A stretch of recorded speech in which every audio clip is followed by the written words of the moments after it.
Hello, this is Robin. I'd like to welcome all of my new friends and the ones that's been with me from the beginning. Um, this is going to be a keeping it real video. I know it's been a while since I've done one, but it's been really crazy around here. So this might be a touchy subject, but you know me, I do whatever I come up with that I feel like doing one on. That's what I'm going to do.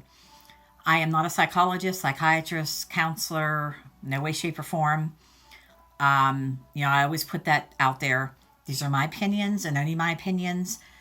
These, ideas that I come up with, a couple of them may have come from my friends that they'd want to hear me talk about, or some of them are life experiences, family, experiences. But anyway,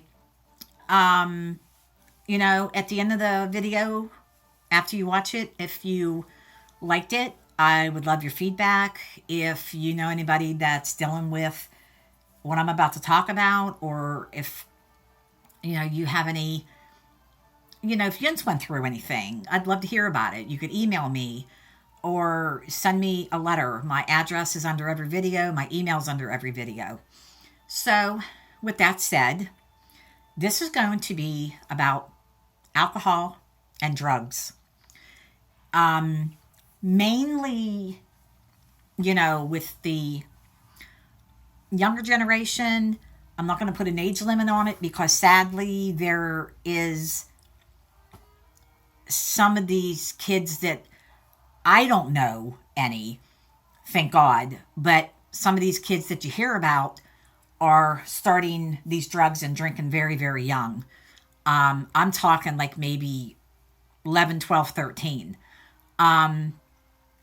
Now, I will put this out there. I'm not really going to go in detail about how I know or who did it or whatever. But the subject I'm talking about, the drugs and the alcohol, believe me, most of what I'm going to say, I know from experience. It's not me. Yes, I used to drink and I still drink every once in a great, great while. But I don't have a problem, If I have a drink once every 6 months, I'm lucky. I used to smoke cigarettes. I quit 10 years ago. And yes, I have got high. I've smoked weed. That's all I've ever did. And that's been years and years and years ago. But anyway, I'm just going to make it short and sweet. The subject is so sweet to talk about, but you know what I mean. Listen, if you have kids, no matter what age, 11, 12, 13, and on up, be mindful. Especially once they hit the teenage years, they're going through puberty and their body's changing, and you know, um, stress from their schoolmates and their friends, and especially if they're trying marijuana or smoking cigarettes or drinking or whatever. Maybe they're a little further than trying the marijuana, whether it be pills or whatever. Just be mindful. Listen to them. Talk to them. Don't talk at them. Talk to them. And that's two different things.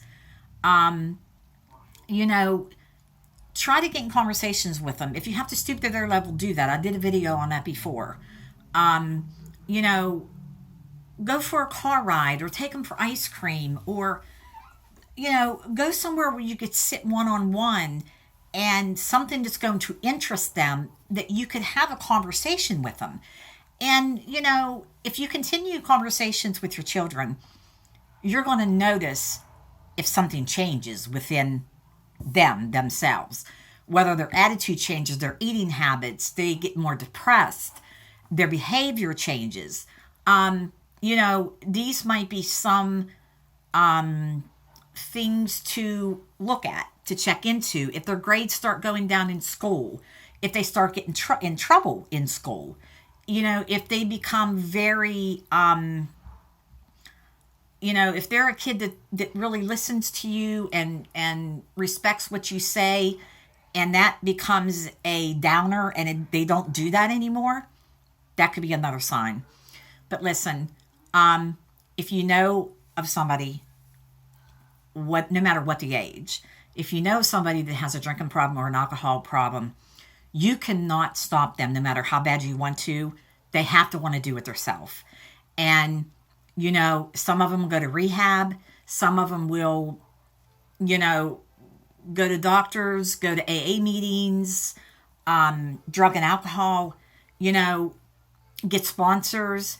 And that does work. I know several people that, work that program, and they're still clean today. But I also know a couple people that, are a little close to me. The one's very close to me. Not, it's none of my children or anything of that nature, but they've been in and out of rehab and in and out of, psychiatric wards, and, you know, did a lot of things, stole and, just lied and cheated and did things that they could do to get the money for their fix, for their drug. And, some of their choices of drug was crack cocaine, pills, it just depends. Alcohol, it just depends on what their choice of the drug is and what they do for so long that they are so addicted to it that they will do anything and say anything to get it. I'm not going to argue the fact that, well, they first put that drink up to their mouth, or they first lit their first joint, or, they did their first line of cocaine, whatever. It doesn't matter. I'm not going to beat up the subject. The subject is, and the point of the idea is that they did it. Okay? You can bitch and complain all you want about, well, it's their problem. They shouldn't have did it. They need to fix it themselves. Hey, it's not only the person going through it, it's the family and the friends and the ones that are around this person also, because you love them and you see them hurting themselves and it hurts you, a lot also. But you can't bitch at them. You can't preach at them. It's not going to work. You have to try to have empathy. And a lot of people, I don't know how you feel about praying and asking God for help, but that is very strong in my belief. And I do believe He answers prayers in His own time.